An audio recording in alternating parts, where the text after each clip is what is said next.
Yes, आज के lecture में फर्टिलाइजेशन की बात करने चल रहे हैं। आपको मालूम है कि सेक्सुअल रिप्रोडक्शन में अगर हम स्टेप्स की बात करते हैं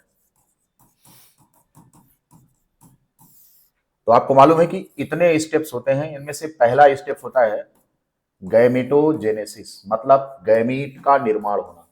गैमीटोजेनेसिस, जेनेसिस का अर्थ होता है निर्माण होना। तो सबसे पहला स्टेप सेक्सुअल रिप्रोडक्शन में क्या है? Formation of gamete. It is the process of formation of gamete, formation of gametes, male और फीमेल गैमीट्स हम डिस्कस कर चुके हैं। गैमीट्स कौन होते हैं? These are the haploid sex cell that represent one parent. वो किसी एक पेरेंट को रिप्रेजेंट करते हैं, जो गैमीट्स होते हैं। और इनके निर्माण की बात हम लोग कर चुके हैं। स्पर्मेटोजोआ का निर्माण स्पर्मेटोजेनेसिस कहलाता है और ओवा का निर्माण oogenesis कहलाता है। तो यह डिस्कशन हम लोगों ने कर लिया है। दूसरे नंबर पर आता है कि जब गैमीट फॉर्मेशन हो जाता है तो गैमीट के ट्रांसफर की बात होती है। Second step in sexual reproduction is transfer of gamete, transfer of gametes and gametic union. Gametic union मतलब कि गैमीट्स का फ्यूजन होना, जिसको कि आप फर्टिलाइजेशन भी कहते हैं। इसे आप फर्टिलाइजेशन भी कहते हैं। The second step that is the transfer of gamete and gametic union. Third step is embryogenesis. इसमें क्या होता है? हम जाइगोट से लेकर जाइगोट टू डेवलप्ड चाइल्ड, यहां तक का जो डेवलपमेंटल स्टेज होता है उसको एम्ब्रियोजेनेसिस कहा जाता है।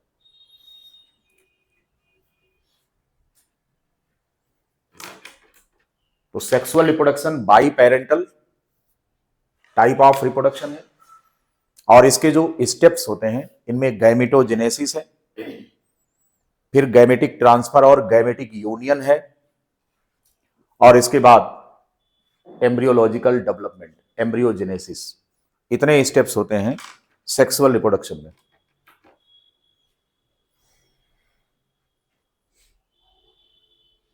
बहुत अच्छे से हम लोगों ने गैमेटोजेनेसिस के बारे में अध्ययन कर लिया है, रिप्रोडक्टिव साइकिल के बारे में अध्ययन कर लिया है, और इस सिस्टम में यानी रिप्रोडक्टिव सिस्टम में जो हार्मोन्स रोल प्ले करते हैं उनके बारे में भी अध्ययन कर लिया है। आज हमको इसके सेकंड स्टेप पर बात करनी है, this one that is the transfer of gamete and gametic union. The event is also called as fertilisation. इसके बारे में हम चर्चा करने आज चल रहे हैं। एम्ब्रियोजेनेसिस हम अपने अगले स्लॉट में इसको अध्ययन करेंगे। ये पूरा काफी कॉम्प्लेक्स प्रोसेस होता है एम्ब्रियोजेनेसिस, जिसके बारे में हम चर्चा करेंगे और डिफरेंट एनिमल्स में जानेंगे कैसे होता है। आज हम फोकस कर रहे हैं किस पर? फर्टिलाइजेशन पर। तो सबसे पहली जरूरत जो होती है कि वो गैमीट का ट्रांसफर कैसे होगा, राइट? अगर हम बात करें कि गैमीट, तो आपको मालूम है कि मेल गैमीट को स्पर्म कहते हैं। Male gamete it is called as spermatozoa. Spermatozoa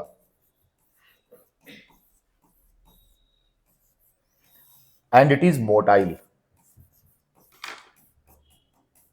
इसमें मूव करने की एबिलिटी होती है। Spermatozoa can swim, can move because they have the organ for movement, they have the tail fibre for this action. चलने के लिए, मूव करने के लिए उनमें क्या होते हैं? उनमें टेल फाइबर्स पाए जाते हैं जिनकी मदद से ये क्या करते हैं? ये मूव कर सकते हैं। लेकिन अगर हम बात करें फीमेल गैमीट की,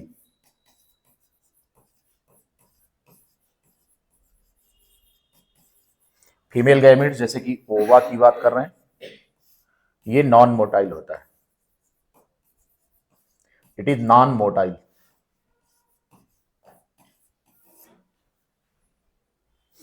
female gamete is non motile.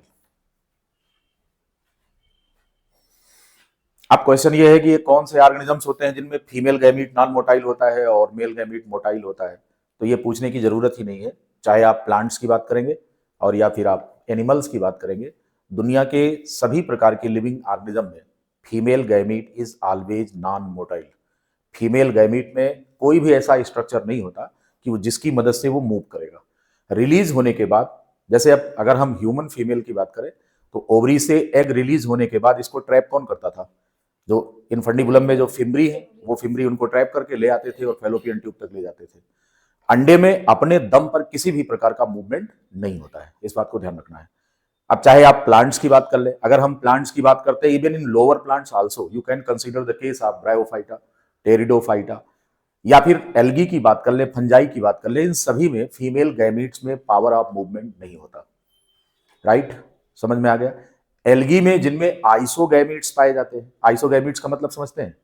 आइसोगैमीट्स का मतलब कि वहां पर ये एक्सेप्शनल केस है जहां पर फीमेल गैमीट मूव करता है, अगर कंडीशन आइसोगैमस है तो ये आइसोगैमस यहां पर एक कंडीशन है। हालांकि ये प्लांट्स में है, हम पढ़ा रहे हैं एनिमल, थोड़ा सा कंसीडर कर लेते हैं इसके बारे में। ये हो गया है। अब अगर हम बात करें कि ये जो फीमेल गैमीट्स की बात करें कि क्या फीमेल गैमीट हमेशा नॉन मोटाइल होता है? फीमेल गैमीट क्या ये हमेशा नॉन मोटाइल होता है? तो बोलेंगे आइसोगैमस कंडीशन प्लांट्स में होती है जहां पर मेल और फीमेल गैमीट्स मॉर्फोलॉजिकली सिमिलर होते हैं and they have flagella for movement. अगर हम बात करें इन लोअर प्लांट्स की अगर हम बात करें, जैसे एल्गी में बात कर रहे हैं, तो वहां पर कौन सी कंडीशन है? एक कंडीशन होती है जिसका नाम होता है anisogamous condition, anisogamous.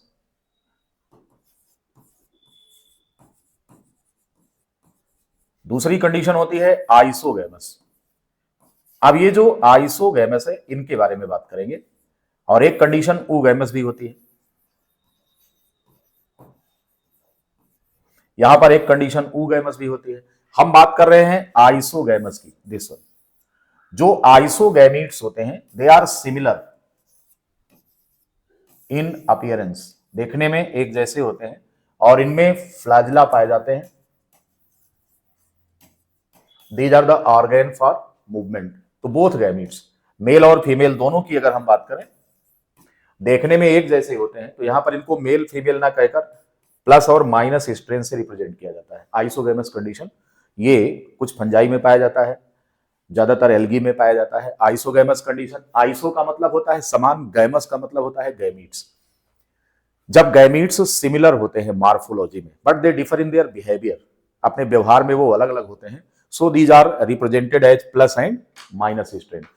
Plus stands for male and minus stands for female because the degree of sexuality is of very primitive type.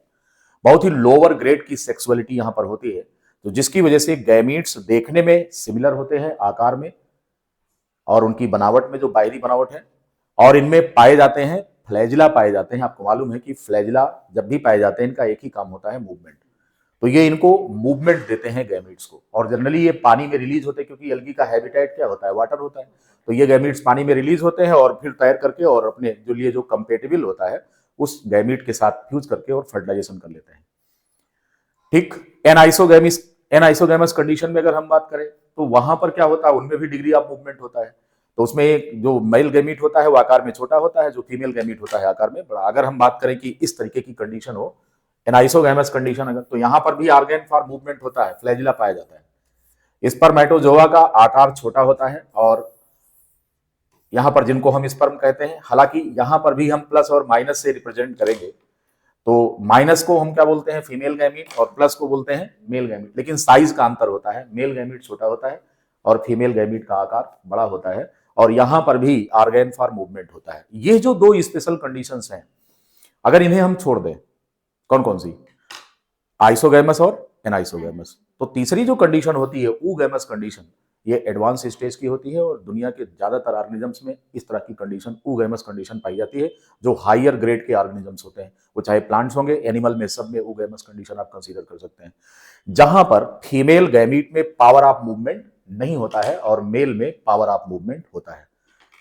जब आप हायर केसेज में आते हैं अगर हम प्लांट्स की बात करें ब्रायोफाइट्स में, जिनको एंथेरोजोइट्स कहते हैं, मेल गैमीट को क्या कहते हैं, एंथेरोजोइट्स, वहां पर स्पर्म होता है, परंतु उसका जो फीमेल गैमीट होता है आर्चिगोनिया के अंदर होता है, एक कहते हैं उसको, that is not having any kind of organ for movement, so it is sluggish and found inside the archegonia.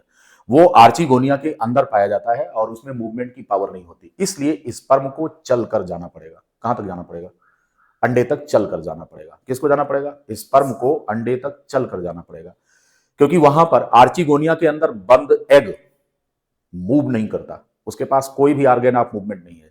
लेकिन स्पर्मेटोजोआ, जिसको हम स्पर्म उसको कहते हैं, एंथ्रोजोइट कहते हैं, तो एंथ्रोजोइट्स में क्या होते हैं, फ्लैजिला पाए जाते हैं, और इस फ्लैजिला की मदद से वो पानी में तैर करके और आर्चिगोनिया के टिप पर पहुंचकर और फिर अंदर जाकर फर्टिलाइजेशन करते हैं। ठीक, और यही कहानी ब्रायोफाइटा में है और टेरिडोफाइटा में है, right.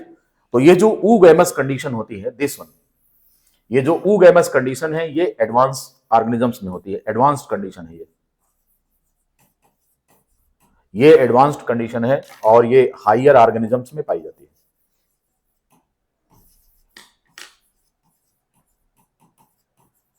It is found in higher organisms. कौन सा, ऊगैमस कंडीशन। ऊगैमस कंडीशन जो है ये उच्च वर्गीय जो ऑर्गेनिजम्स होते हैं, इवन एल्गी में भी कुछ में ऊगैमस कंडीशन होती है, वो जब टॉपिक स्पेशली हम पढ़ाएंगे तो हम बात करेंगे। ऊगैमस कंडीशन फंजाई में भी कुछ में पाई जाती है।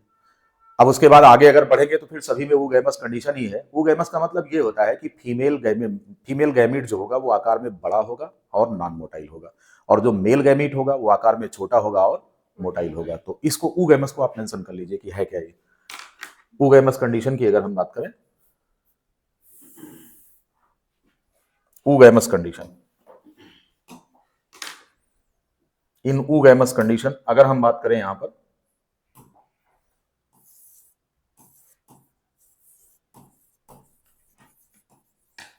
Oogamous condition, what happens here, यहां पर अगर हम देखें तो इसका जो मेल गैमीट होता है वो आकार में बड़ा और स्फेरिकल होता है, और जो फीमेल गैमीट होता है, ये सॉरी फीमेल गैमीट है ये, it is the female gamete. Female gamete जो होता है ये आकार में कैसा होता है, बड़ा होता है, नॉन मोटाइल होता है। Female gamete it is larger in size, larger,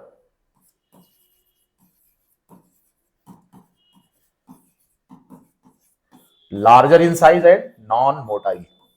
ये कैसा है, larger in size and non motile, ये नॉन मोटाइल होता है, non motile, it is larger is size and non motile, चलनशील नहीं है, इसमें पावर ऑफ मूवमेंट नहीं होता। तो और ये अपने जो जिस चैम्बर में ये बनता है, जो आर्गेन होता है, sex argan, female sex argan, उसी में, जैसे ब्रायोफाइटा में आर्चिगोनिया है, टेरिडोफाइटा में भी आर्चिगोनिया है, कुछ एल्गी में ऊगोनिया होता है, क्या बोलते हैं उसको, आ, जैसे फंजाई में बात करते हैं एस्कोगोनियम होता है। तो इस तरीके से अलग अलग इनके चैम्बर्स होते हैं। अब अगर हम बात करें कि हायर प्लांट्स में, जैसे कि फ्लावरिंग प्लांट्स होते हैं, वहां पर एग कहां पर होता है, तो एग एपरेटस बनता है एम्ब्रियो सैक के अंदर, एक विशेष स्ट्रक्चर। तो जब प्लांट फर्टिलाइजेशन आपने पढ़ा होगा या आगे पढ़ेंगे तो जानेंगे कि वहां पर स्पेसिफिक फीमेल सेक्स ऑर्गेन्स होते हैं जिनमें एग का डेवलपमेंट होता है। अगर हम बात कर लें एंजियो सॉरी इसमें जिम्नोस्पर्म में, तो जिम्नोस्पर्म में भी आर्चिगोनिया बनता है। आर्चिगोनिया कहाँ कहाँ बनता है, आर्चिगोनिया ब्रायोफाइटा में बनता है, आर्चिगोनिया कहाँ बनता है, ब्रायोफाइटा में बनता है, टेरिडोफाइटा में बनता है, और किसमें बनता है, जिम्नोस्पर्म में बनता है। तो दुनिया की ये 3 कैटेगरी के प्लांट्स होते हैं जिनमें की फीमेल सेक्स ऑर्गेन को आर्चिगोनिया कहते हैं, और उसमें अंडा बैठा हुआ होता है, उसमें पावर ऑफ मूवमेंट नहीं होता, ठीक है। लेकिन जो स्पर्म होता है उसमें पावर, यानी कि जो मेल गैमीट होता है, it is having the power of movement, क्योंकि इसमें क्या पाया जाता है, इसमें फ्लैजिला होता है। Now this one is small in size, जो मेल गैमीट है वो कैसा है, male gamete is small in size, smaller and motile, small तो है और मोटाइल भी है, moves with the help of flagella, with the help of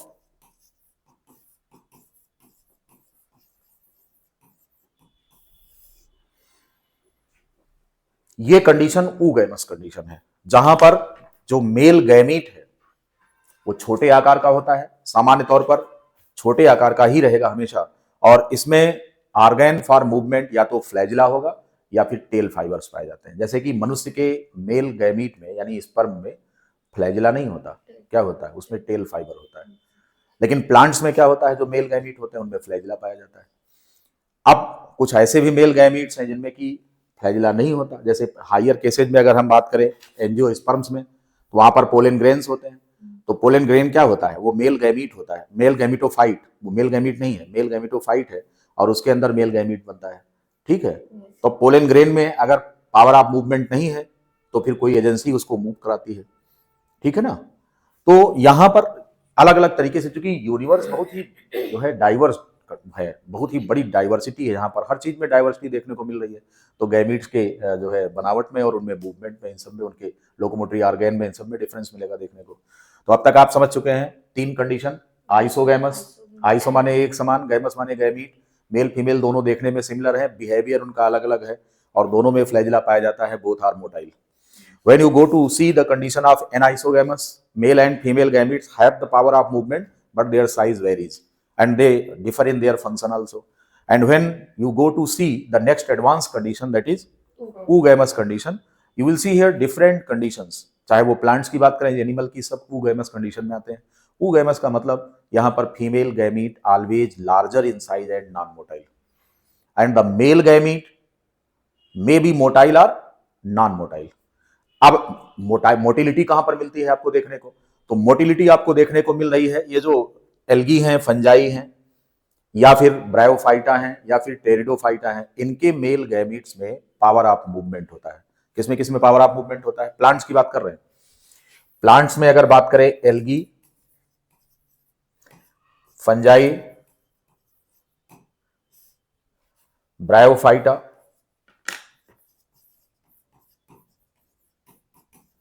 and pteridophyta, ये जो इतने ग्रुप्स हैं प्लांट्स के, इनमें जो मेल गैमीट है वो कैसा है, मेल गैमीट स्मॉलर है। ठीक है, मेल गैमीट स्मॉलर है एंड मोटाइल। ये कैसा है, ये मोटाइल है। ध्यान रहे, ये उन ऑर्गेनिजम्स, इनकी बात हो रही है कि कंडीशन कौन सी अप्लाई हो रही है यहां पर, oogamous। तो अगर कंडीशन oogamous है तो मेल गैमीट आकार में छोटा होगा और इसमें ऑर्गन फॉर मूवमेंट अवश्य होगा। अब ये ऑर्गन फॉर मूवमेंट कौन होता है, तो it is the flagella, almost सभी में फ्लैजिला पाया जाता है। तो अगर यहां पर मेल गैमीट मूव कर रहा है तो that is because of flagella. तो ऑर्गन फॉर मूवमेंट फ्लैजिला होता है इसमें। बात समझ में आ गई। अब बात करेंगे कि जैसे हम हायर लेवल पर चलते हैं तो प्लांट्स में दो हायर ग्रुप अभी भी बचा हुआ है, वो कौन कौन है, दैट इज जिम्नोस्पर्म। जिम्नोस्पर्म्स की बात करें, और जो दूसरा ग्रुप है वो कौन है, वो फ्लावरिंग प्लांट्स का है, जिनको एंजियोस्पर्म कहा जाता है, एंजियोस्पर्म्स। यहां पर पोलन ग्रेन बनता है, क्या बनेगा, यहां पर पोलन ग्रेन बनता है, और इन्हीं पोलन ग्रेन से आगे चलकर मेल गैमीट इसमें डेवलप होता है। Pollen grain is not itself the male gamete, pollen grain is male gametophyte in which the male gamete formed. अब यहां पर हमें देखना यह है कि पोलन ग्रेन्स में मोस्ट ऑफ द केसेज में अगर हम देखें तो यहां पर पावर ऑफ मूवमेंट नहीं होता, ये अपने दम पर मूव नहीं कर सकते, क्योंकि इन पर किसी भी प्रकार का कोई locomotory organ, power of movement नहीं होता। राइट, ये कौन कौन है, जिम्नोस्पर्म्स और एंजियोस्पर्म्स, जहां पर मेल जो होता है वो पोलन ग्रेन बनाता है, और इस पोलन ग्रेन से मेल गैमीटोफाइट डेवलप होते हैं। यद्यपि अगर हम बात करें, जैसे एग्जांपल है पाइनस का, जिम्नोस्पर्म में प्लांट है पाइनस, जहां पर पोलन ग्रेन में पावर ऑफ मूवमेंट अपने दम पर तो नहीं होता, लेकिन वो एक ऐसा स्ट्रक्चर डेवलप करते हैं, ये विंग्ड पोलन ग्रेन्स होते हैं। कैसे होते हैं, विंग्ड, इनमें पंख बनते हैं। तो पैरासूट मैकेनिज्म होती है, तो हवा में इनके विंग्स जो होते हैं वो ग्लाइडिंग कराने के लिए फिट बैठते हैं, क्योंकि इनमें क्या बनता है, पंख बनते हैं, विंग्ड पोलन ग्रेन्स होते हैं, हवा में उड़ते हैं। जब आप प्लांट स्पेशल पढ़ेंगे तो वहां पर जानेंगे। तो इस कंडीशन में भी यहां पर भी आकर के एक्सेप्शनल केस है। तो हम ये नहीं कहेंगे कि उनमें पावर ऑफ मूवमेंट है, लेकिन वो उनमें ऐसी डिवाइस डेवलप हो जाती जिससे वो हवा में उड़ करके आराम से पहुंच जाते हैं। तो ऐसे पोलन ग्रेन्स को विंग्ड पोलन ग्रेन कहते हैं। विंग्ड पोलन ग्रेन, इनमें पंख पाए जाते हैं।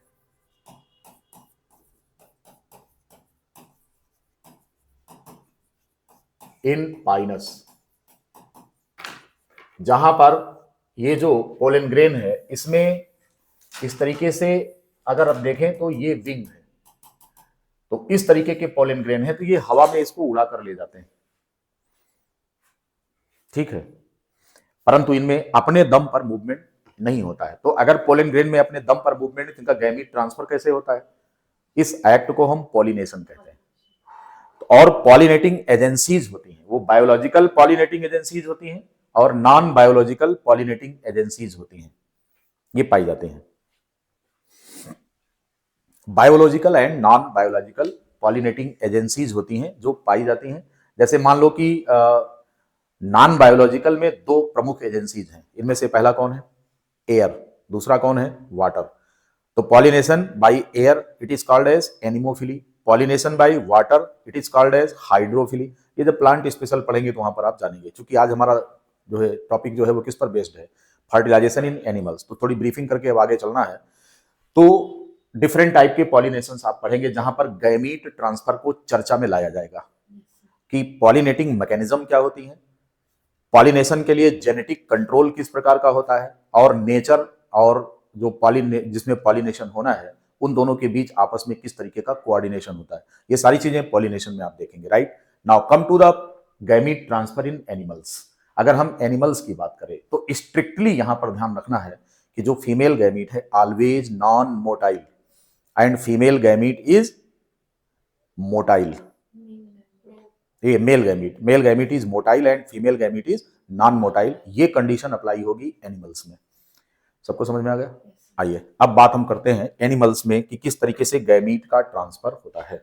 ये सर सेक्सुअल रिप्रोडक्शन जो स्टेप था तो उसमें आपने 4 बताया। हाँ, क्या बताया था? वो सेक्सुअल रिप्रोडक्शन का जो स्टेप था तो उसमें 4 बताया। तो हमने उसको स्प्लिट कर दिया था ना, उसमें पहला बताया था गैमीटोजेनेसिस, Yes, sir. दूसरा बताया था गैमीट ट्रांसफर, Yes. तीसरा बताया था फर्टिलाइजेशन। अब यहाँ गैमीट ट्रांसफर फर्टिलाइजेशन दोनों एक साथ लिख दिया तो आपको 3 दिख रहा Yes. है ना। Last step embryogenesis. Come to the next. अब अगर हम फर्टिलाइजेशन इन एनिमल्स की बात करें, फर्टिलाइजेशन इन एनिमल्स अगर हम यहां पर बात करते हैं तो सबसे पहले हमें समझना है कि गैमीट का ट्रांसफर किस प्रकार होगा, क्योंकि यहां पर आपको मालूम है कि जो मेल गैमीट है, मेल, ये कैसा है? It is motile, it is motile. और जो इसका फीमेल गैमीट है वो कैसा है? फीमेल गैमीट ये नॉन मोटाइल है, और साथ साथ में ये क्या है? लार्जर है, आकार में बड़ा भी। और ये कैसा है? स्मॉलर। जाहिर सी बात है कि जिसको दौड़ना है, चलना है, तो बॉडी हल्की होनी चाहिए उसकी, है कि नहीं? मूवमेंट करना है ना। पता लगा 1 क्विंटल का स्पर्म अगर चलेगा तो कितना माइटोकॉन्ड्रिया उसको सपोर्ट करेगा, कितना एटीपी चाहिए। तो इसीलिए मेल गैमीट जो होता है वो हमेशा कैसा होता है?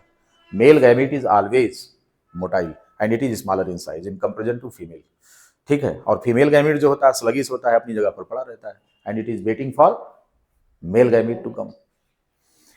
अब अगर हम बात करें कि एनिमल्स में लोअर से लेकर के हायर एनिमल तक सभी की बात करें, तो लोअर एनिमल्स में जैसे प्रोटोजोवंस होते हैं, वहां पर डिग्री ऑफ सेक्सुअलिटी बहुत प्रिमिटिव ग्रेड का होता है। Almost sexual reproduction is limited to the transfer of nucleus from one to other and its fusion. Just like in paramecium you see conjugation takes place. Sexual reproduction कैसे होता है? By the process of conjugation. And this conjugation यहां पर भी देखें अगर तो sperm या एग का निर्माण नहीं होता, because the body is very simple. Simplest organization you see in case of protozoans, where the body is made up of single cell only. कितने की है? 1 सेल का ऑर्गेनाइजेशन है। यही सेल स्वयं गैमीट बन जाएगा क्या? तो वहां पर स्पर्म और एग का कोई कॉन्सेप्ट नहीं होता है। The sexual reproduction is strictly limited to the transfer of nucleus from one cell to other and its fusion, right. तो what is the concept of male and female? There is no concept of male and female. यहां पर donor और recipient की बात करेंगे हम। Conjugation में दो पार्टनर पैरामीशियम के एक दूसरे के साथ मिलते हैं और एक का न्यूक्लियस दूसरे में ट्रांसफर होता है और उसका भी न्यूक्लियस इधर आ जाता है। Exchange of nuclei takes place. दो तरह के न्यूक्लियस होते हैं, एक जो है लार्ज न्यूक्लियस होता है मैक्रो न्यूक्लियस, दूसरा होता है माइक्रो न्यूक्लियस, है कि नहीं। तो मेगा न्यूक्लियस जो होता है वो रिप्रोडक्शन में रोल प्ले नहीं करता है और जो माइक्रो न्यूक्लियस होता है वो रिप्रोडक्शन में रोल प्ले करता है। आपने पैरामीशियम के केस में देखा है कितने न्यूक्लियस होते हैं? दो न्यूक्लियस होते हैं। ये पैरामीशियम है ना, ऐसे ही तो होता है। कैसा होता है पैरामीशियम? ऐसे होता है। ये इसका बड़ा न्यूक्लियस है, क्या बोलते हैं इसको? Macro nucleus. And this one is called as micro nucleus. Micro nucleus. अब यहां पर जो माइक्रो न्यूक्लियस होता है आकार में छोटा है, जो मेगा न्यूक्लियस आकार में बड़ा है। यहां पर जो मेगा न्यूक्लियस होता है, नो रोल इन रिप्रोडक्शन। इसका रिप्रोडक्शन में कोई रोल नहीं है। किसका? मेल, हाँ, जो मेल गैमीट, सॉरी, ये इसको मेल न्यूक्लियस भी कह सकते हैं, मेगा न्यूक्लियस कह सकते हैं। इसका कोई रोल नहीं है किसमें? सेक्सुअल रिप्रोडक्शन में इसका कोई रोल नहीं है। किसी भी प्रकार के रिप्रोडक्शन में इसका कोई रोल नहीं है। इसका मुख्य काम होता है कि माइटोकॉन्ड्रिया के अंदर जो एनिमल है पैरामीशियम, ये एनिमल कौन है? पैरामीशियम। इसमें रिप्रोडक्शन में मेगा न्यूक्लियस का कोई रोल नहीं होता। मेगा न्यूक्लियस केवल मेटाबॉलिक नीड को सेटिस्फाई करता है। ये किसमें इन्वॉल्व है? मेटाबॉलिज्म में इन्वॉल्व है। It is involve in metabolism, it has no role in reproduction. Paramecium की बात कर रहे हैं। ये सब सारे क्वेश्चंस आपके जो है ये आने वाले हैं, संभावित क्वेश्चंस हैं, आप जानिए उनको। चूंकि रिप्रोडक्शन पढ़ा रहे हैं तो थोड़ा ब्रॉड हो जाएगा और सारे एनिमल्स में कंसीडर कंपैरेटिव पढ़ना है। क्वेश्चन जो आएंगे कॉम्पिटिशन में सबका कंपैरिजन होता है, इसलिए हमको कॉम्पिटिटिव ही रहना है। तो बात कर रहे थे किसकी? बात कर रहे थे कि ये जो मैक्रो न्यूक्लियस है in paramecium has no role in reproduction. इसका रिप्रोडक्शन में कोई रोल नहीं है। तो फिर ये काम क्या करता है? इसकी जिम्मेदारी है शरीर की जो मेटाबॉलिक एक्टिविटीज होती हैं, सेल के अंदर जो भी मेटाबॉलिक एक्टिविटीज होती हैं उनको रेगुलेट करने का इसका काम होता है। ठीक है, its main function is to regulate the metabolic activities in the body. ठीक है, और जो माइक्रो न्यूक्लियस होता है, यही माइक्रो न्यूक्लियस रोल प्ले करता है रिप्रोडक्शन में। Degree of sexuality is very primitive. Degree of sexuality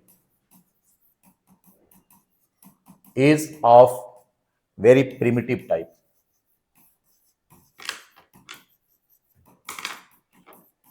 no sperm, कोई स्पर्म नहीं बनेगा।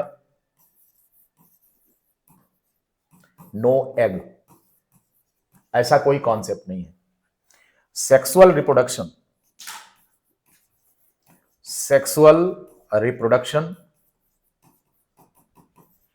is limited to the exchange of nuclei between both partners.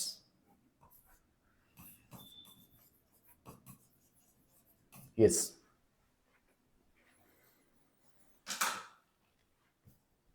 Degree of sexuality यहां पर लोअर ग्रेड की होती है। कोई इस तरीके का मेल या फीमेल का कोई कॉन्सेप्ट नहीं होता। यहां पर दोनों पार्टनर इक्वली कंट्रीब्यूट करते हैं और न्यूक्लियस का आदान प्रदान होता है। Exchange, nuclear exchange in the process of conjugation and then fusion. It is not only limited to the exchange, nuclei आपस में फ्यूज करते हैं। ठीक है, अब ये चीज आप जानेंगे जब पैरामीशियम स्पेशल उसमें कॉन्जुगेशन पढ़ेंगे। ठीक, तब जानेंगे। कहानी हम आपको केवल ये बता दे रहे हैं कि दो पार्टनर हैं इसमें, दोनों पार्टनर के बीच कॉन्जुगेशन ट्यूब बनती है और मेगा न्यूक्लियस का कोई रोल नहीं है, लेकिन माइक्रो न्यूक्लियस का रोल होता है। एक्सचेंज यहां पर दोनों का होता है। लेकिन ये जिसे हम यहां पर दिखा दे रहे हैं इतना सिंपल प्रोसेस नहीं होता। कॉन्जुगेशन एक फुल लेक्चर इसमें लेना पड़ेगा।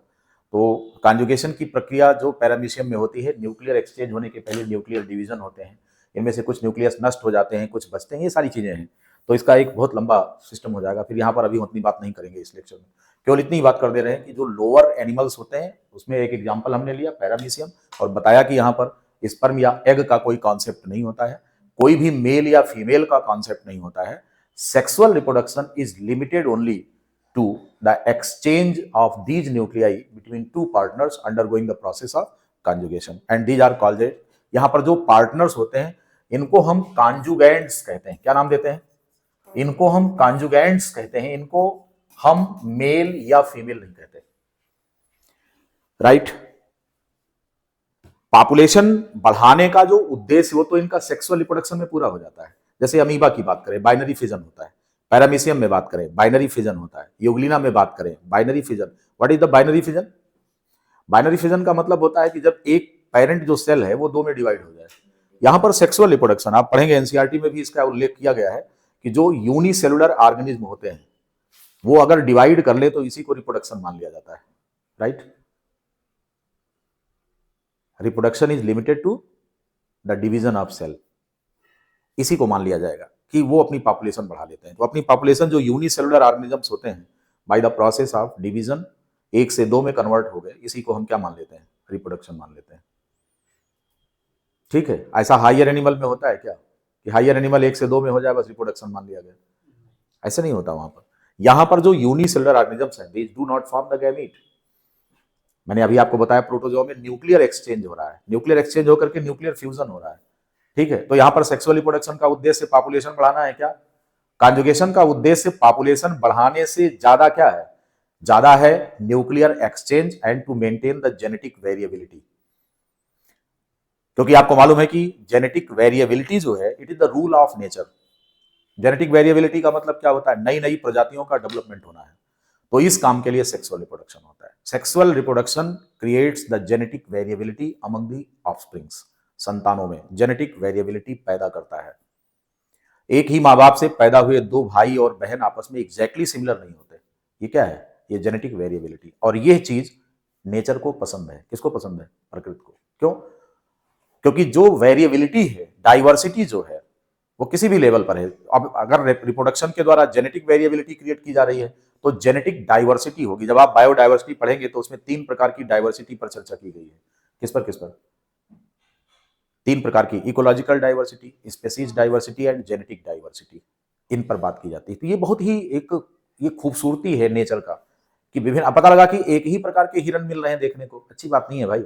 एक ही प्रकार के कलर के कुत्ते मिल रहे हैं तो सारे कुत्ते, उनकी पहचान कैसे होगी? कुछ कुत्ते चितकबरे हैं, कुछ सफेद हैं, कुछ में स्पॉटेड हैं। तो डिफरेंट प्रकार के डॉग्स अगर उनका स्किन कोट देखें तो ये क्या है? जेनेटिक वेरिएबिलिटी ही तो है। कोई भी बच्चा अपने माँ बाप के चेहरे पर नहीं गया होता, एग्जैक्ट नहीं जाता, मिक्सचर है वो, माँ बाप का मिक्सचर है बच्चा। ये जेनेटिक वेरिएबिलिटी। तो सेक्सुअल रिप्रोडक्शन का जो उद्देश्य है इस कैटेगरी में अगर हम बात करें, जो यूनिसेलुलर ऑर्गेनिजम्स है, डिवीजन करके वो तो अपनी पॉपुलेशन बढ़ा लेंगे, तो यहां जनसंख्या बढ़ाना उद्देश्य नहीं है। किसमें? जो लोअर ऑर्गेनिजम्स हैं।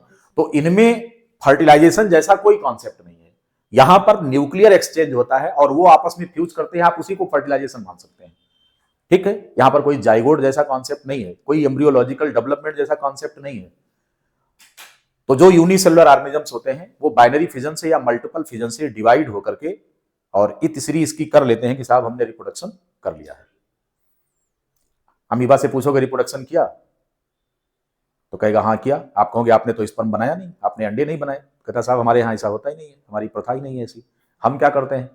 कहने लगे हम 2 तरीके से काम करते हैं। एक ये है कि अगर हमें अपनी संख्या बढ़ानी है तो हम बाइनरी फिजन कर लेंगे, और या फिर हमारे कुछ साथी 1 से अधिक संख्या, 2 से अधिक बढ़ जाते हैं। अगर एक सेल डिवाइड होकर 2 में कन्वर्ट हो जाए, 2 बच्चे बने, बच्चे मतलब 2 सेल बन जाए, तो उसको क्या कहेंगे? Binary fission. बाई माने होता है 2। और अगर मल्टीपल फिजन क्या होता है? जहां पर कि न्यूक्लियस पहले 1 से कई में 2, 4, 8, 10 इस तरीके से डिवाइड होगा, थोड़ा थोड़ा सबको साइटोप्लाज्म मिल जाएगा और वाल फॉर्मेशन हो जाएगा, तो वो नए 1 कन्वर्ट हो जाते हैं। वहां पर क्या होता है? वहां पर मल्टीपल फिजन होता है। जैसे अगर आप बात करें मोनोसिस्टिस में, अमीबा का क्या नाम है, इसी परिवार का है, प्रोटोजोआ का मोनोसिस्टिस है। जैसे मलेरियल पैरासाइट है, इनमें सब में क्या होता है? एक से ढेर सारे बन जाते हैं, संख्या उनकी बहुत ज्यादा होती है। कैसे होता है? By the process of division. तो हियर यहां पर क्या होगा? यहां पर ना तो मेल और फीमेल गैमीट का कोई कॉन्सेप्ट है और ना फर्टिलाइजेशन होने जा रहा है। तो बस वो अगर रिप्रोड्यूस करना है उनको तो दिखा देते हैं साहब हमने डिवाइड कर लिया और हमारी संख्या बढ़ गई। लेकिन हम जिसे आप सेक्सुअल रिप्रोडक्शन कहने जा रहे हैं, दरअसल में हमारा उद्देश्य रिप्रोडक्शन करना नहीं है, बल्कि हमारा उद्देश्य है कि हम एक दूसरे से न्यूक्लियस का एक्सचेंज कर लें। इससे क्या हो जाएगा कि हम इस प्रकृति की खूबसूरती में चार चांद लगा देंगे। जैसे जेनेटिक डाइवर्सिटी मेंटेन रहनी चाहिए, तो हमारा छोटा सा प्रयास है ये, तो कॉन्जुगेशन में भी यही हो रहा है कि इन्होंने जेनेटिक डाइवर्सिटी मेंटेन करने के लिए न्यूक्लियर एक्सचेंज किया है। और दूसरा काम क्या है? दूसरा काम यह है कि बार बार जब कोई भी सेल डिवाइड होती है तो इसके न्यूक्लियस की ताकत कम हो जाती है, स्ट्रेंथ कम हो जाती है। तो फिर अगर 1 2 3 जनरेशन ये इस प्रकार से डिवाइड होने के बाद, यानी बाइनरी फिजन या मल्टीपल फिजन करने के बाद, वो देखते हैं कि हमारे न्यूक्लियस की ताकत कम हो रही है, स्ट्रेंथ घट रही है, तब वो कॉन्जुगेशन करते हैं। और कॉन्जुगेशन का ये जो पर्पज है, इसको रेजुविनेशन कहा जाता है और न्यूक्लियर रीऑर्गेनाइजेशन, दो चीजें होती हैं यहां पर। जब कॉन्जुगेशन होता है तो कॉन्जुगेशन का दो पर्पज होता है। कौन कौन सा होता है वो? इसका दो पर्पज है कॉन्जुगेशन का। पहला पर्पज क्या है? Purpose of conjugation.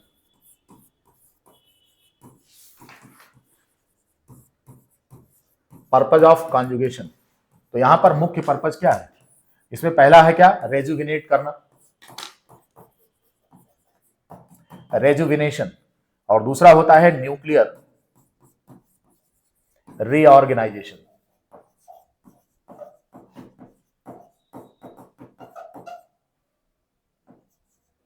Nuclear reorganisation, nucleus का नया निर्माण होना। बहुत इंपॉर्टेंट इवेंट है ये, जो कि यूनिसेलुलर प्रोटोजोन्स में बहुत इंपॉर्टेंट इवेंट है ये।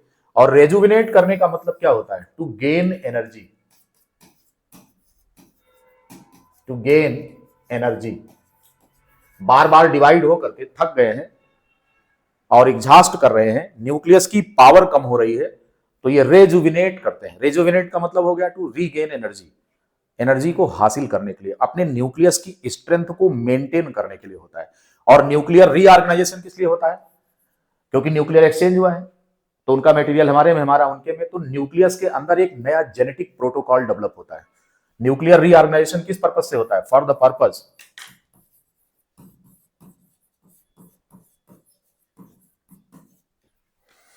To generate new genetic protocol,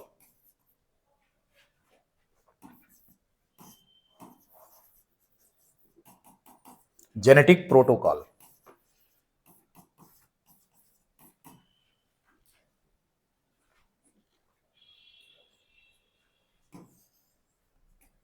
genetic protocol,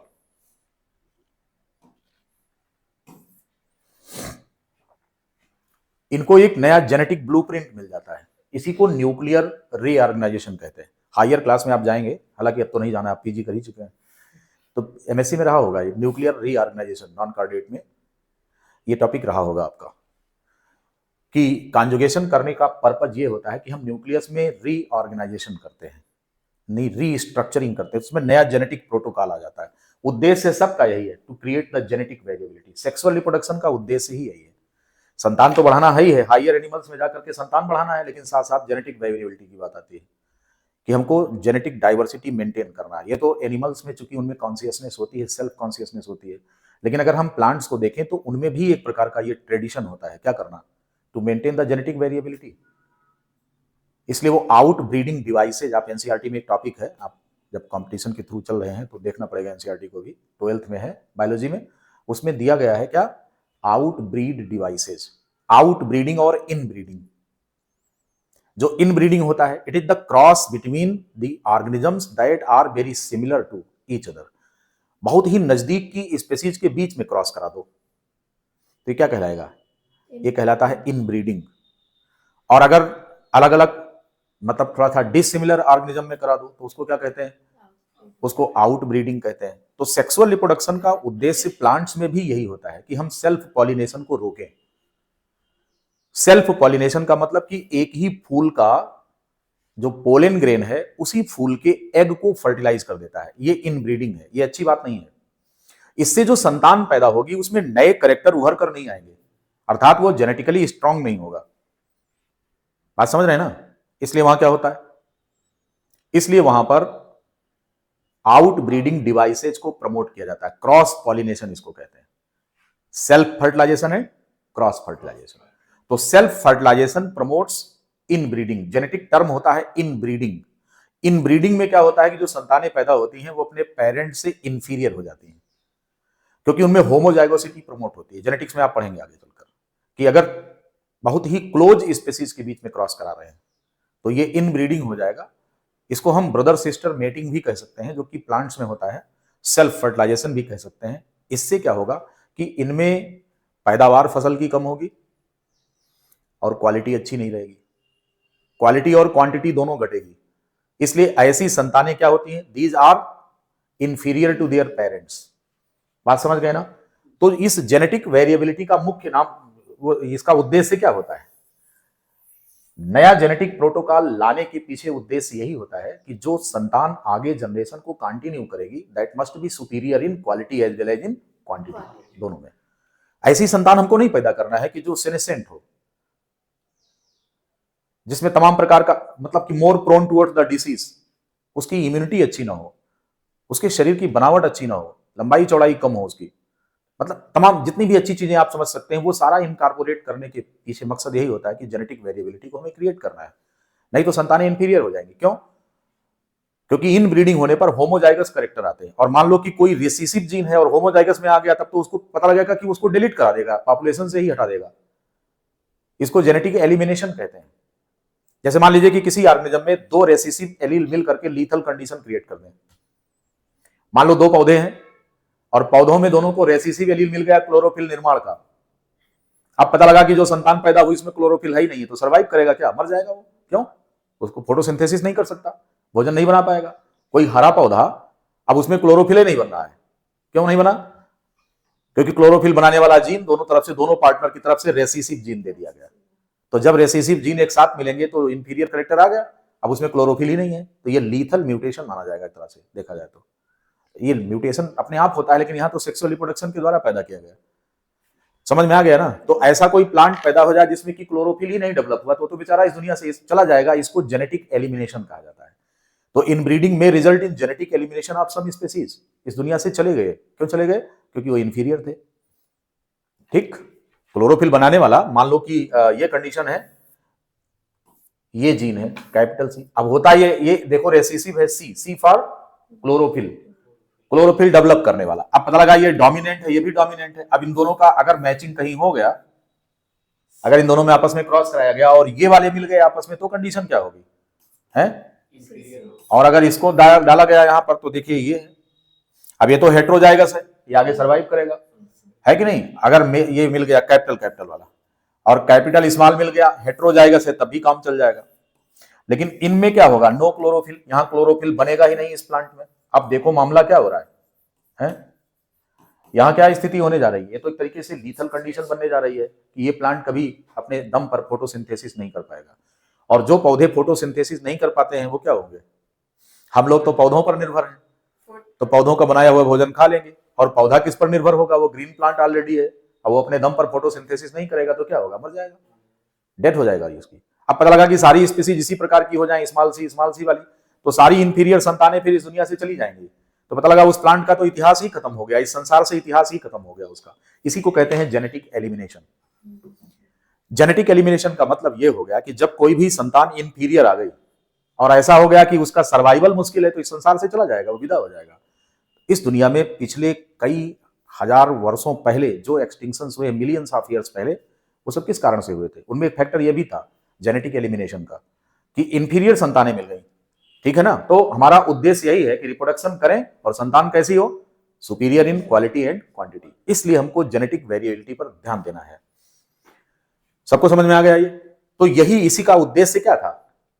तो पहला डिवाइड करते करते बार बार बाइनरी फिजन, मल्टीपल फिजन से इसका न्यूक्लियस कमजोर हो गया था, तो न्यूक्लियस को रेजुविनेट करा दिया, गेन कर लिया एनर्जी। और दूसरा काम क्या हुआ? न्यूक्लियर रीऑर्गेनाइजेशन हो गया।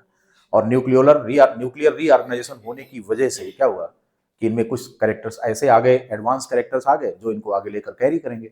और यह ट्रेडिशन दुनिया के सभी ऑर्गेनिज्म में होता है, to produce the offsprings of superior quality in quality and quantity.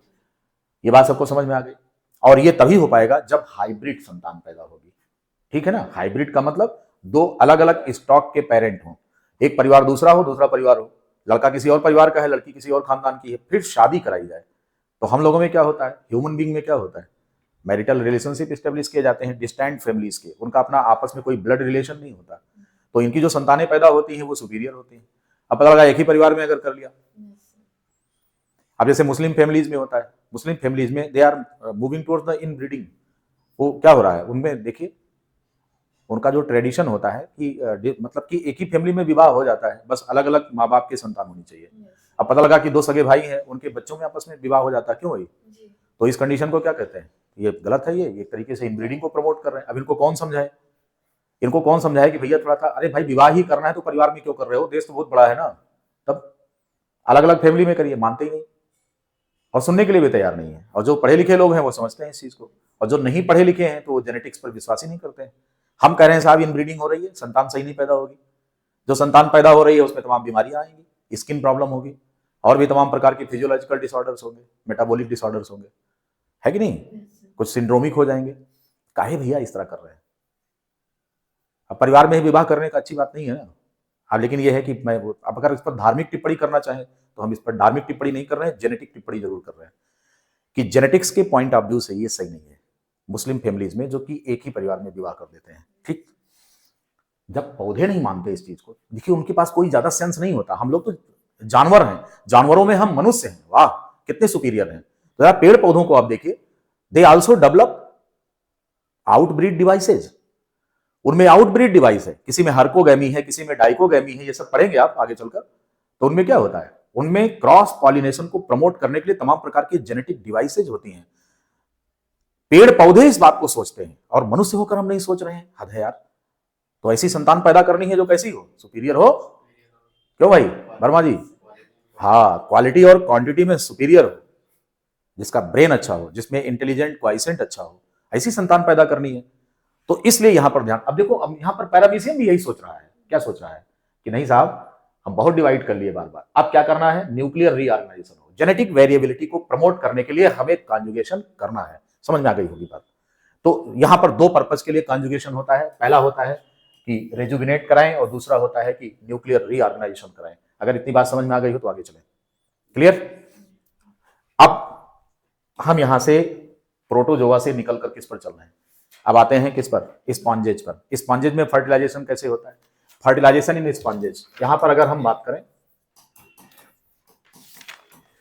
Fertilisation इन स्पॉन्जेज, अगर यहां पर हम बात करें कि स्पॉन्जेज में फर्टिलाइजेशन कैसे होता है, तो हम यहां पर फर्टिलाइजेशन की प्रक्रिया को समझने के पहले बॉडी ऑर्गेनाइजेशन पे आते हैं। बॉडी ऑर्गेनाइजेशन की बात करें यहां पर किसमें, स्पॉन्जेज में, हम बॉडी ऑर्गेनाइजेशन की बात करते हैं। ये कैसा होता है, तो कह रहे हैं कि साहब यहां पर कोशिकाओं का समूह होता है, क्या होता है, सेल्स का ग्रुप होता है। This is the cell group, but this is not the tissue, it is the cell group. क्या है ये सेल ग्रुप है, बट नॉट द टिश्यू। ये सेल ग्रुप तो है लेकिन ये टिश्यू नहीं है। इसलिए नहीं है क्योंकि इनमें इंटरेक्शन नहीं है, किसी भी प्रकार का कोऑर्डिनेशन नहीं है, and there is no coordination because there is no mean of coordination. Coordination के साधन नहीं है, ना तो नर्वस सिस्टम है और केमिकल लेवल पर भी इस तरीके का कोई बहुत खास कोऑर्डिनेशन यहां पर नहीं होता। इसलिए जो सेल्स होती हैं वो क्या होती हैं, डिवीजन ऑफ लेबर यहां पर सेल के बीच होता है। Division of labour is among cells. अलग अलग प्रकार की सेल्स होती हैं, यहां पर सेलुलर डाइवर्सिटी देखने को मिलती है, कई प्रकार की कोशिकाएं पाई जाती हैं और सेल्स का अपना अलग अलग काम होता है, इंडिविजुअल फंक्शन होता है कोशिकाओं का।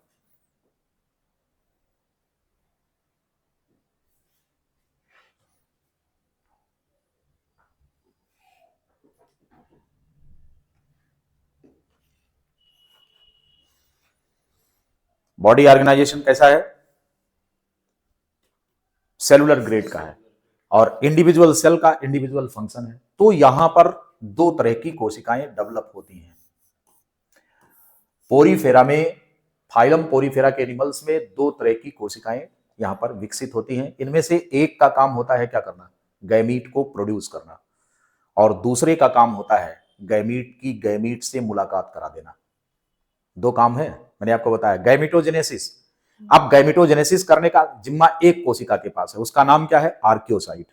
वो एक विशेष प्रकार की अमीबोसाइट होती है, अमीबा के आकार की सेल होती है, जिसको हम आर्कियोसाइट कहते हैं। तो यहां पर जो आर्कियोसाइट है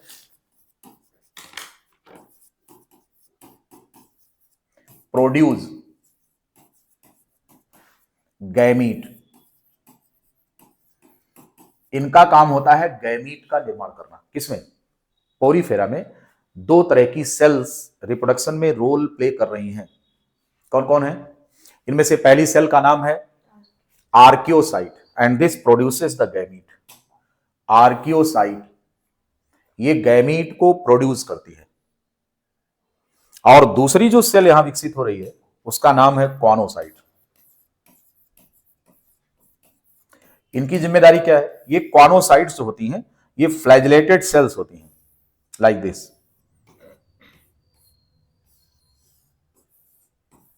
इनमें फ्लैजिला पाए जाते हैं, ये कॉनोसाइट्स हैं। ये कौन है, ये कॉनोसाइट्स हैं, इनमें फ्लैजिला पाए जाते हैं।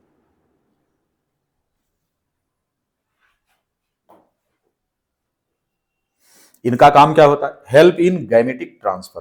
क्या काम है इनका, इनका उद्देश्य है हेल्प इन गैमेटिक ट्रांसफर। ये गैमीट को ट्रांसफर कराने में हेल्प करती है, एक जगह से दूसरी जगह गैमीट को भेजती हैं, वहां भेजती हैं जहां पर अंडा है। क्योंकि मैंने आपको बताया है कि एनिमल्स में जो एग है उसमें पावर ऑफ मूवमेंट नहीं होता। तो यहां पर जो है मेल और फीमेल गैमीट का कॉन्सेप्ट है, स्पर्म बनेगा और एग बनेगा, जबकि प्रोटोजोआ में ऐसा नहीं था। तो यहां पर डिग्री ऑफ सेक्सुअलिटी बढ़ी, राइट। तो यहां पर जो गैमीट्स बनते हैं वो दो तरह के हैं, एक तो मेल गैमीट को हम बोलते हैं स्पर्म और फीमेल गैमीट होता है एग। तो एग जो होता है वो एक सेल के अंदर बैठा है और स्पर्म को वहां तक लेकर जाने का काम ये मोबाइल सेल्स करती हैं। मोबाइल क्यों है, with the help of flagella this can move, the change their position. तो अगर हम बात करें कि स्पंज की बॉडी कैसी होती है, तो आपको मालूम है कि स्पंज का शरीर ऐसा होता है, ये है, पानी में पाए जाते हैं किसी सबस्ट्रेटम से अटैच, और इनके शरीर में ढेर सारे क्या होते हैं, छेद होते हैं। तो इन्हीं छेदों से होकर कौन आएगा, स्पर्मेटोजोआ पानी में तैरते हुए। अगर ये देखें यहां पर, जैसे ये स्पर्मेटोजोआ है, ये है, ये है, तो ये पानी में तैर करके शरीर के अंदर आ जाते हैं। जब ये शरीर के अंदर आ जाते हैं तो यहां पर जो क्वानोसाइट्स होती हैं शरीर के अंदर, कौन होती है, इसको थोड़ा सा स्प्लिट करके दिखाते हैं।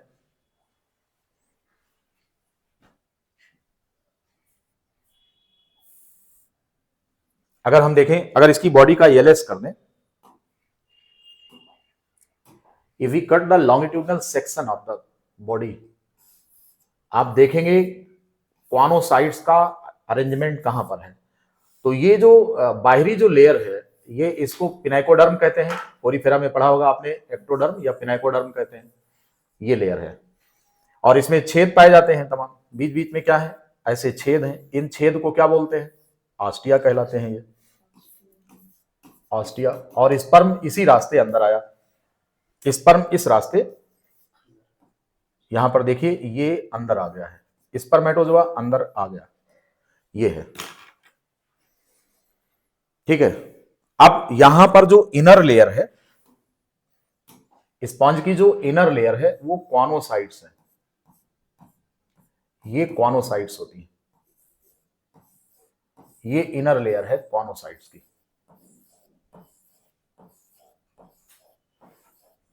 और इस इनर लेयर को हम क्वानोडर्म कहते हैं। स्पंजेस की बात हो रही है। अब आप देखेंगे कि बॉडी में स्पर्म आ गया, अंदर आ गया, कौन आ गया, स्पर्म अंदर आ गया। अब आप देख रहे हैं कि ये जो सेल्स हैं ये क्वानोसाइट्स हैं, अपने फ्लैजिला की मदद से इस स्पर्म को पकड़ लेंगी। ये ये स्पर्म है, इसी फ्लैजिला की मदद से अंदर आ जाएगा, किसके अंदर आ जाएगा, कॉनोसाइट सेल में आ जाएगा। अब मान लो कि जैसे आपकी ये कॉनोसाइट है, suppose that this one is choanocyte, flagella की मदद से इनके अंदर कौन आ गया, कौन आके भर गया इनके अंदर है? ये सेल कौन है? कॉनोसाइट। और ये कौन है? स्पर्म है, मेल गैमीट। कॉनोसाइट के अंदर आ गए। अब ये कॉनोसाइट मूव करके फ्लैजिला की मदद से मूव करके उस सेल के पास पहुंच जाएगी जहां पर क्या रखा है? एग है। और वहां ले जाकर के इस स्पर्म को डोनेट कर देगी इसे। मतलब क्या हुआ? Choanocyte helps in gamete transfer. Body की जो क्वानोसाइट है वो स्पर्म को अपने साथ ट्रैप कर लेगी, उसको अपनी फ्लैजिला की मदद से, और अपनी जगह छोड़कर भाग के जाएगी और उस सेल के पास जाएगी जहां पर अंडा है, और ले जाकर उसको इसे ट्रांसफर कर देता है। ठीक, इसको एग डोनेट कर देता है, कहता लो और फर्टिलाइजेशन करो और आगे का काम करो। बात समझ में आ गई होगी। इस तरीके से जो क्वानोसाइट्स होती हैं, जो कि स्पॉन्ज की बॉडी में पाई जाती हैं, इनका काम क्या होता है? इनका काम होता है कि बॉडी में आए हुए स्पर्मेटोजोआ को ट्रैप कर लेंगे और लेकर उस सेल के पास जाएंगे जिसके पास क्या है? एग है, और ले जाकर फर्टिलाइजेशन करा देते हैं। राइट। तो यहां पर जो कॉनोसाइट्स होती है, इनका काम क्या होता है? अभी हमने आपको बताया कि दो तरह की सेल्स होती हैं, एक कौन है? ये वाली, और दूसरी कौन है? कॉनोसाइट्स। तो कॉनोसाइट का काम होता है हेल्प इन गैमीट ट्रांसफर, और आर्कियोसाइट काम क्या करती हैं? ये गैमीट का निर्माण करती हैं। बात आपको समझ में आ गई होगी कि गैमीटोजेनेसिस और गैमीट ट्रांसफर किस प्रकार होता है। फर्टिलाइजेशन की बात आगे करेंगे। तो स्पॉन्जेज में यह बात क्लियर हो गई कि गैमीट का ट्रांसफर करने में मदद करती हैं कौन? कॉनोसाइट्स। राइट। अब अगर हम आगे बात करें सिलेंट्रेट्स में, तो सिलेंट्रेट्स में क्या होता है? वहां पर गैमीट्स पानी में रिलीज कर दिए जाते हैं। स्पर्म और एग दोनों पानी में रिलीज किए जाते हैं। स्पर्मेटोजोआ एग को ले जाकर वहां पर फर्टिलाइज करता है। राइट। अब इसके बाद अगर हम बात करें प्लेटीहेल्मिन्स की बात करें, तो प्लेटीहेल्मिन्स जो एनिमल्स होते हैं, यहां से सेक्सुअल रिप्रोडक्शन थोड़ा सा अपग्रेड हो गया है। यहां पर कॉपुलेशन भी होता है, कॉपुलेटरी ऑर्गेन भी पाए जाते हैं, और गैमीट किस प्रकार ट्रांसफर होते हैं ये भी हमको देखना है। किसमें? Starting from the animals of phylum platyhelminth, क्योंकि यहां पर ऑर्गेन का डेवलपमेंट हो गया है। ऑर्गेन सिस्टम तो नहीं है, जैसे सिलेंट्रेटा में क्या है? टिश्यू डेवलप हो गए, तो टिश्यू लेवल पर काम शुरू हो गया। लेकिन जब हम प्लेटीहेल्मिन्थ में आते हैं, यहां पर देखने को हमें मिलेगा कि गैमीट ट्रांसफर किस प्रकार होता है, और फर्टिलाइजेशन थोड़ा सा एडवांस स्टेज आपको देखने को मिलेगी। स्पर्म और एग की जो कहानी है हेल्मिन्थ से स्टार्ट होकर, जिसे हम डिस्कस करेंगे अपने अगले लेक्चर में, से अगले स्लॉट में लेंगे इसको, कि यहां पर गैमीट का ट्रांसफर किस प्रकार से होता है। किसमें? हाँ, we will carry this lecture forward starting from the animals of phylum platyhelminth, और वहां पर सीखेंगे, चूंकि ऑर्गेन बन गए हैं, तो फिर गैमीट ट्रांसफर और फर्टिलाइजेशन किस प्रकार होगा। फिर बात करेंगे नेमाटोड्स में, क्योंकि फर्टिलाइजेशन का साइट जैसे हमने आपको ह्यूमन में बात किया था तो फैलोपियन ट्यूब में होता है, लेकिन और भी तमाम एनिमल्स हैं जहां पर फैलोपियन ट्यूब होता है या फिर एक्सटर्नल मीडियम होता है। कहां पर होता है और क्या क्या चैलेंजेस होते हैं इनमें, इसकी बात हम करेंगे। अब हमें लगता है कि 2 लेक्चर फर्टिलाइजेशन में और लगेगा, लेकिन आप एकदम पारंगत हो जाएंगे इसमें कि फर्टिलाइजेशन हकीकत में जिसको कह देते हैं fusion of male and female gamete, एक लाइन कहकर आप बच जाते हैं। पूछा गया क्या होता है साहब, फर्टिलाइजेशन क्या है, तो कहने लगे fusion of male and female gamete. लेकिन इतना कह देने से काम थोड़ी ना चला, हुआ कैसे ये, और दुनिया के सभी एनिमल्स में कैसे हुआ, तो समेटते हुए प्लांट से स्टार्ट करके कहां तक ले आए? सिलेंट्रेट तक। अब हमें बात करनी है हेल्मिन्थ में कि गैमीट का ट्रांसफर कैसे होता है, फर्टिलाइजेशन कैसे होता है, इन सब पर चर्चा करेंगे। आप सवाल पूछ सकते हैं। Any question? कोई सवाल किसी को पूछना है इस पर? Yes, no question.